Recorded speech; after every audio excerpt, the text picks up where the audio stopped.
I am Kaylee Parker, 30 years old, and 11 years ago my life took a turn I never expected. Back then, I was just 19, standing in our family's polished living room in Seattle, still wearing my cap and gown from high school graduation.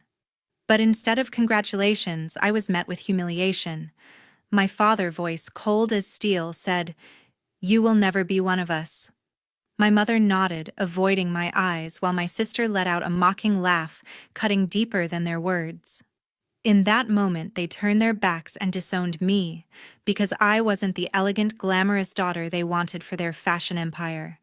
I wasn't the princess in silk. I was the dreamer, the coder, the one who chose circuits over couture.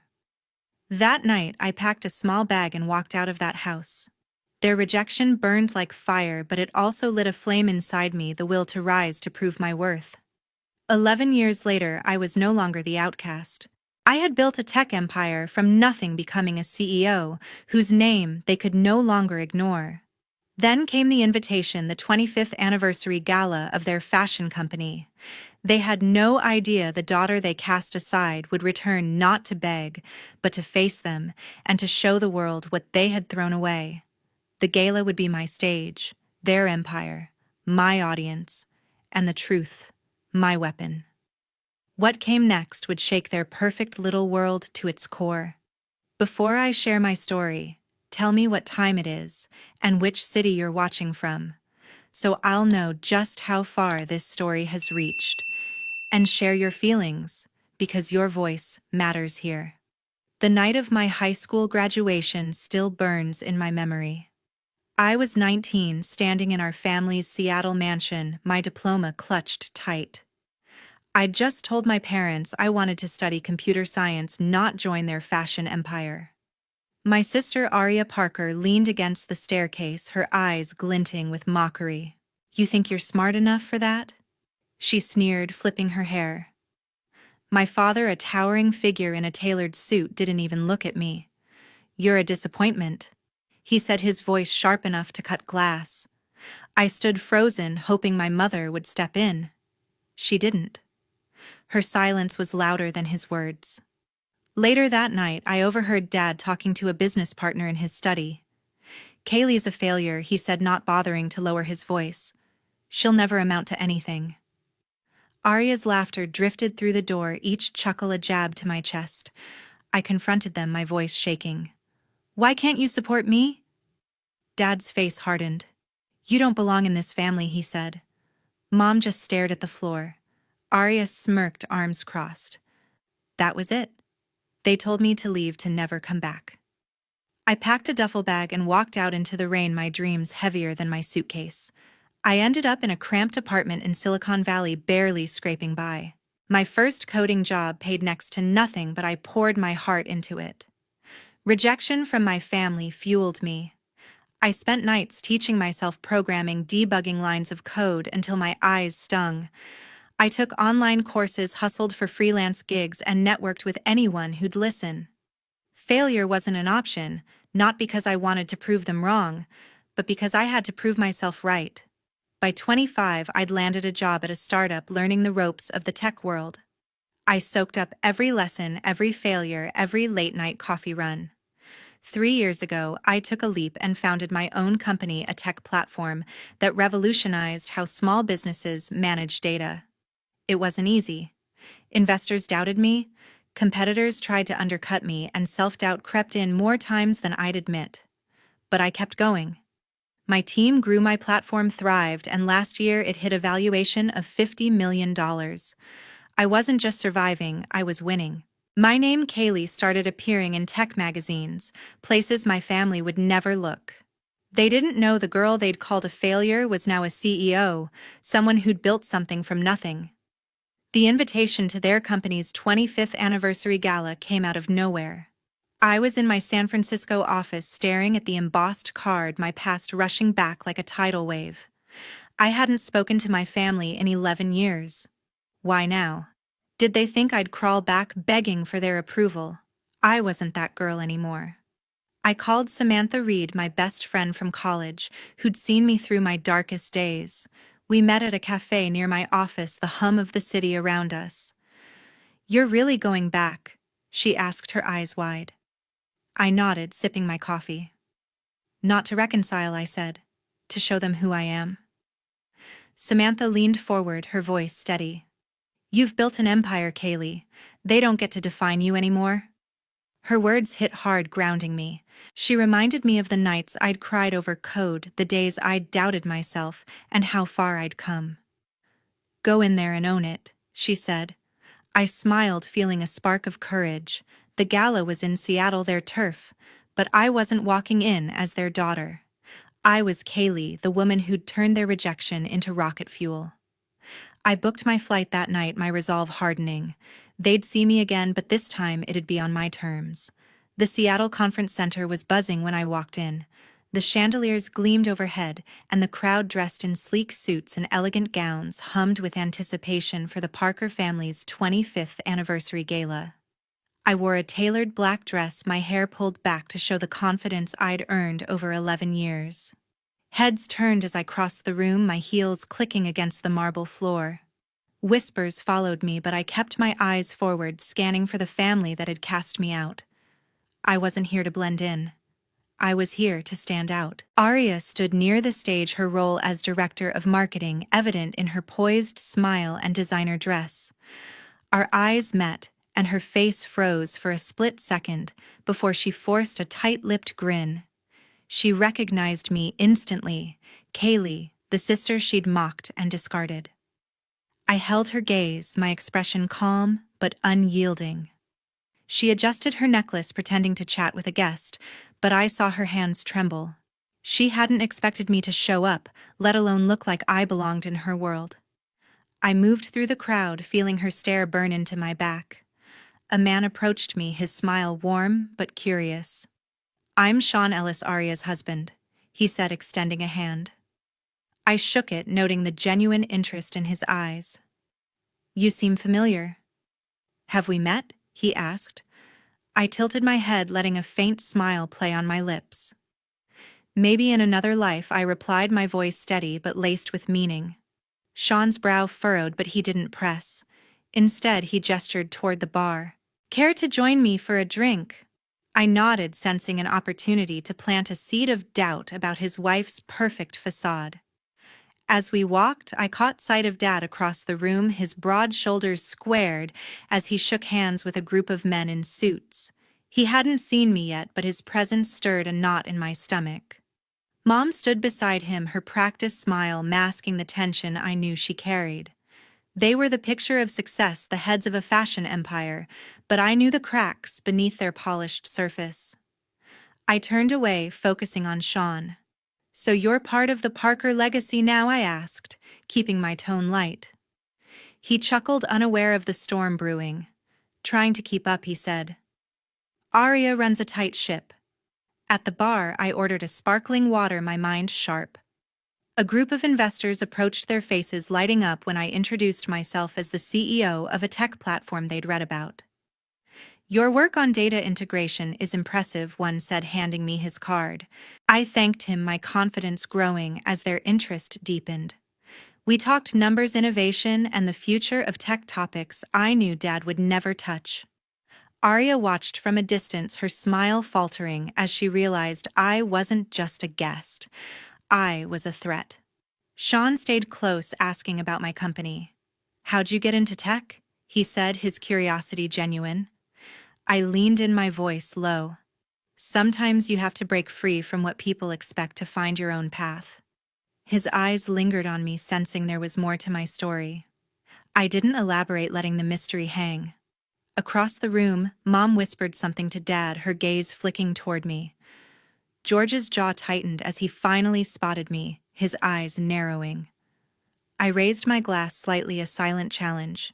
They thought they'd erased me, but I was here commanding attention. The investors invited me to their table, eager to discuss a potential partnership. I joined them, laying out my vision for scaling my platform. Their nods and questions fueled my drive, each word a step toward dismantling the Parker family's illusion of control. Aria hovered nearby, pretending to mingle, but I caught her stealing glances, her composure cracking.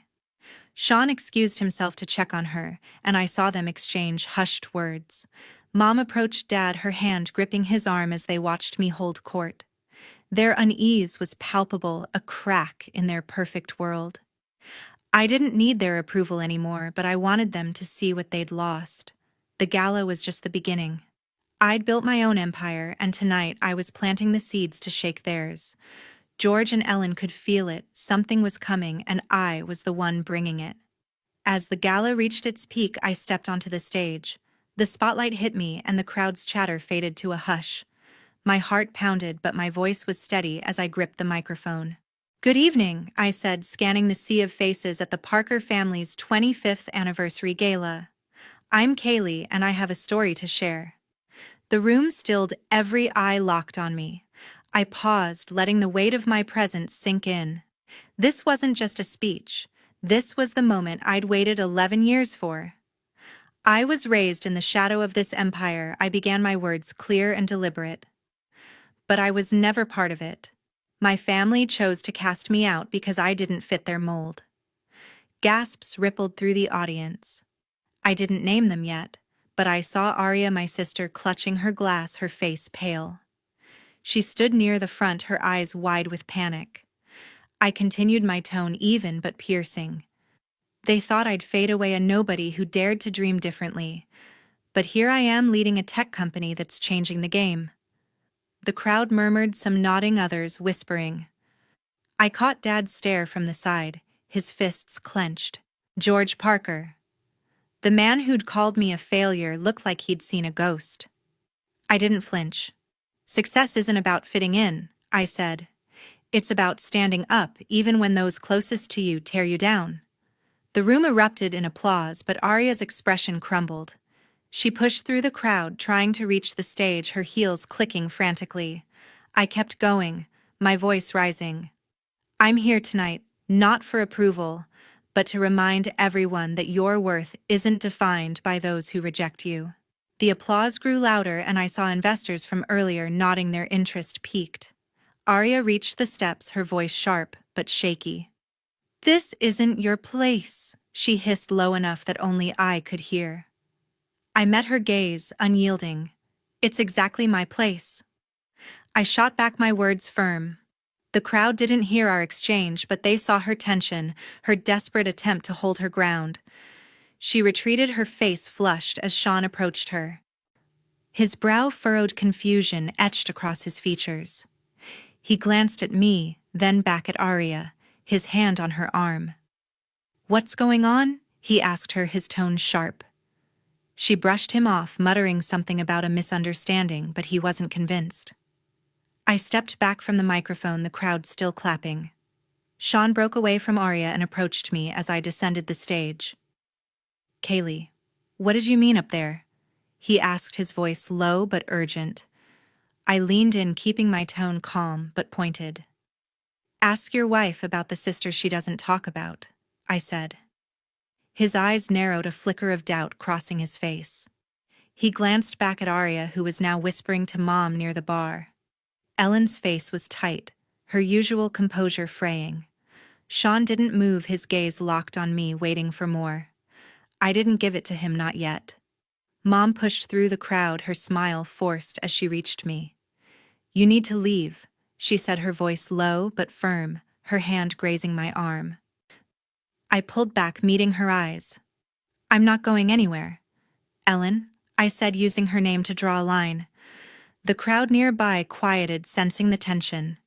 She froze, her lips parting as if to argue, but I turned away, addressing an investor who'd approached me.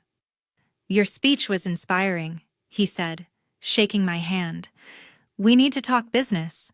I nodded, ignoring Mom's glare. She stepped back, her hands trembling, and rejoined George, who was now surrounded by curious guests asking about me. Aria hovered near Sean, trying to pull him away, but he shook his head, his eyes still on me. "You're their daughter?" he asked, piecing it together. I nodded, my voice steady. "The one they didn't want," I said. His jaw tightened, and he looked at Aria, who avoided his gaze. The crowd's murmurs grew louder, questions about my identity swirling. I didn't need to say more, the seed was planted. George and Ellen stood together, their faces a mix of anger and fear. They'd built their empire on control, but tonight I'd cracked its foundation. I wasn't done yet, but I'd just rewritten the story they thought they'd buried. Later that evening, Felix Grant approached me at the bar. The gala's energy still pulsed around us, but his expression was serious, his voice low. "I'm Felix Grant, former engineer at Parker Enterprises," he said, shaking my hand. "I know what George did to you." I froze my glass halfway to my lips. He leaned closer, his words careful but firm. "Your father spread lies about your skills to tech firms, trying to sabotage your career before it began." My chest tightened, the betrayal cutting deeper than I'd expected. I'd known Dad was ruthless, but this was a calculated move to bury me. "Why tell me now?" I asked, my voice steady despite the anger rising. Felix glanced around, wary of eavesdroppers. "Because you're back, Kaylee, and they're scared." Before I could respond, a woman in a sharp blazer approached. Vivian Ellis, she introduced herself, her handshake firm. "I'm Sean's sister, and I've been digging into Parker Enterprises' latest project." Her eyes locked on mine, sharp and knowing. "Aria stole your tech platform's core algorithm for their new product launch." My pulse quickened. I'd suspected my sister's ambition, but stealing my work, that was a new low. Vivian pulled out her phone, showing me a document, a patent application with my algorithm's framework credited to Aria. "I found this in their legal files," she said. "It's your work, not hers." I clenched my jaw, fury mixing with resolve. This wasn't just personal anymore, it was business. I spotted Aria across the room, laughing with a group of guests, her facade still intact. Sean stood nearby, his face clouded with unease from our earlier talk. I excused myself from Felix and Vivian, my steps deliberate as I crossed the ballroom. "Aria," I called, my voice cutting through the chatter. She turned, her smile faltering as I approached. Sean stepped closer, sensing the tension. "We need to talk," I said, my tone cold. Aria's eyes darted to Sean, then back to me. "Not here," she muttered, but I didn't budge. "Right here," I said, loud enough for nearby guests to turn. "You took my algorithm. You built your new product on my work." Aria's face flushed, her voice rising. "That's absurd," she snapped, but her hands shook. Sean frowned, stepping between us. "What's she talking about?" he asked, his gaze fixed on Aria. I didn't let her answer. "Vivian found your patent application," I said, my words sharp. "My code, my ideas passed off as yours." The crowd around us grew quiet, heads turning. Aria stammered, her composure unraveling. "You're lying," she said, but her voice cracked. Sean's eyes darkened, his trust in her visibly fraying. "Is this true?" He pressed, his tone hard. Aria looked away, unable to meet his gaze. I pressed forward, my voice steady but relentless. "You thought I'd stay gone, Aria. You thought you could take everything I built." She opened her mouth to argue, but no words came. The guests nearby whispered, their curiosity growing. Sean turned to me, his voice low. "You're their daughter, and they let this happen." I nodded, my eyes never leaving Aria. "They didn't just let it happen, Sean. George tried to ruin me from the start." Aria's face twisted, a mix of guilt and defiance. "You left us," she shot back. "You chose your path." I stepped closer, my voice low and firm. "And you chose to steal mine." The air was thick with tension, the crowd now openly staring. Samantha Reed, my best friend, appeared at the edge of the group, her smile wide. "Kaylee, that speech was incredible," she said, oblivious to the confrontation. I nodded, grateful for her presence, but focused on Aria. "Thanks, Samantha," I said, keeping my tone light for her before turning back. She stepped away, sensing the moment wasn't hers. Aria tried to pull Sean aside, but he shook his head, his voice cold. "We're not done here," he told her, then looked at me. "I want the truth, Kaylee. All of it." I nodded, knowing this was only the beginning. The Parker family's secrets were unraveling, and I was pulling the threads. The next morning, headlines flooded the internet.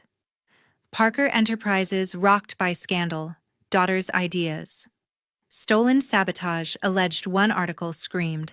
Vivian Ellis had wasted no time. As a lawyer with a knack for exposing corporate misconduct, she'd leaked the details of George's sabotage and Aria's theft to major news outlets. Social media buzzed with clips from my gala speech, paired with Vivian's evidence of stolen algorithms and George's attempts to blacklist me from tech firms. The Parker family's pristine reputation built over decades was crumbling under the weight of their own actions. I sat in my hotel room scrolling through the articles, feeling a strange mix of vindication and calm. By noon, my phone rang. It was Philip Norton, a prominent investor I'd met at the gala. "Kaylee," he said, his voice warm but direct. "I've seen the reports. I'm pulling my funding from Parker Enterprises." My heart skipped a beat. "Their leadership can't be trusted," he continued. "But your platform? It's the future. I want to discuss a partnership with your company." I leaned back, a smile tugging at my lips. "I'd be happy to talk." I said, my tone professional but firm. Philip's offer wasn't just a win, it was a direct blow to George's empire. The man who'd tried to erase me was now losing the investors he'd courted for years. Meanwhile, across town, Sean was grappling with the fallout. He'd spent the night replaying my confrontation with Aria, her evasions only deepening his doubts.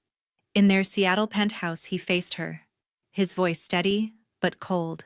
"You stole her work, Aria," he said, holding up his phone with Vivian's leaked documents.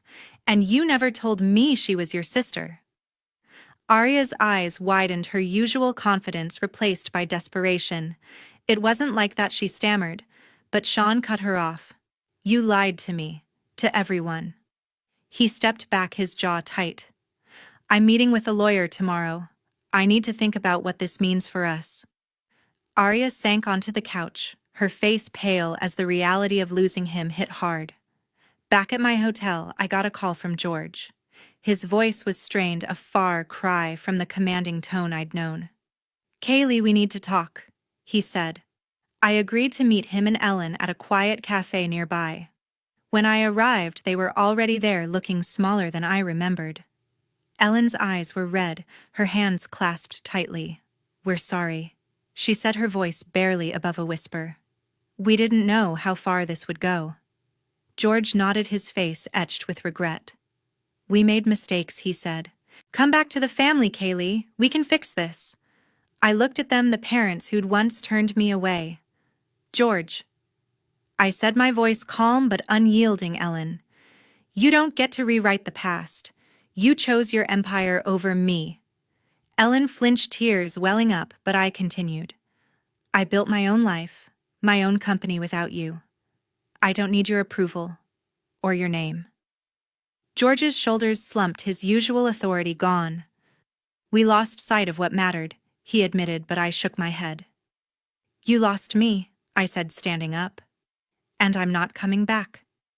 As I walked out, my phone buzzed with a message from Vivian. "The board is reviewing Parker Enterprises' leadership," she wrote.